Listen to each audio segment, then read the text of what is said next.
Job చేస్తున్నావంట కదా, అది కూడా మానేయాలి. మా అమ్మ అట్లేం పట్టించుకోకండి, ఏదైనా నేను చూసుకుంటా. స్వాతి,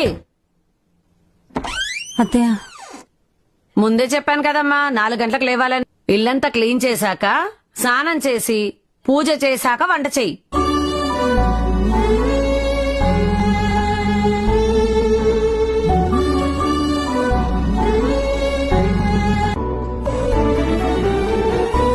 అత్తయ్య కాఫీ.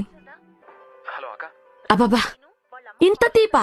ఇంట్లో ఉన్న చక్కెరంతా వేసేసావా ఏంటి? వెళ్ళి తక్కువ చక్కెర వేసి కాఫీ పెట్టి తీసుకురా. అమ్మా స్వాతి, అబ్బాయికి ఆఫీస్ టైం అవుతుంది, టిఫిన్ పెట్టమ్మా. సరే అత్తయ్య. మీ అమ్మగారితో జాబ్ గురించి మాట్లాడుతా అన్నారు. ఇప్పుడు మాట్లాడతా. అమ్మా, స్వాతి జాబ్ చేస్తా ఉంటుంది. ఎందుకురా మనకు జాబు? చేస్తున్నావు కదా. అమ్మ చెప్పింది కూడా నిజమే కదా స్వాతి. బయట పని ఉంది, బాయ్ మా. ఏంటి నా కొడుకుతో రికమెండేషన్ చేస్తున్నావు? ఇంట్లో ఉండి తినడానికి ఏంటి రోగం? జాబ్ చేస్తుందంట జాబు. ఏ స్వాతి, లే. అత్తయ్య చాలా తలనొప్పిగా ఉంది, కొంచెం సేపు పడుకుంటా. టీ పెడుతురాడు. పడుకుంటది. ఎక్కడికి రా? అలా సరదాగా బయటకు వెళ్తున్నా అమ్మా. రెడీ ఏముంది చెప్పాలి కదా. ఇదేనా నేర్పించింది మీ అమ్మా నాన్న? తను రానంది అమ్మా, నేనే తీసుకెళ్తున్నా. రా స్వాతి, చాలా బాగా షాపింగ్ చేశాం కదా, రేపు పక్కా మూవీకి వెళ్దాం. ఎరా నీకు బాగా డబ్బులు ఎక్కువైపోయాయి. పెళ్ళానికి బట్టలు షికార్లు తిప్పుతున్నావుగా. తిప్పు.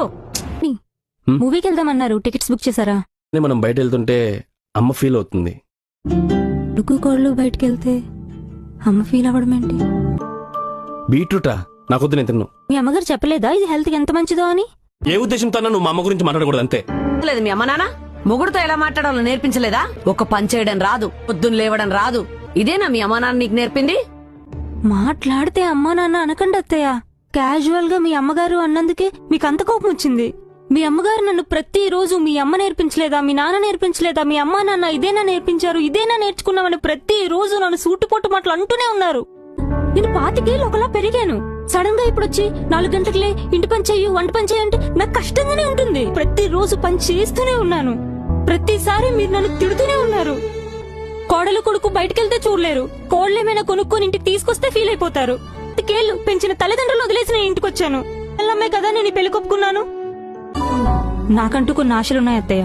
ఆ ఆశలు చంపుకొని నేను బతకలేను. ఆ రోజు మీరు నాకు పెళ్లి చూపుల్లో చెప్పారు, ఈ రోజు నేను మీకు చెప్తున్నా. మీరే ఆలోచించుకొని చెప్పండి.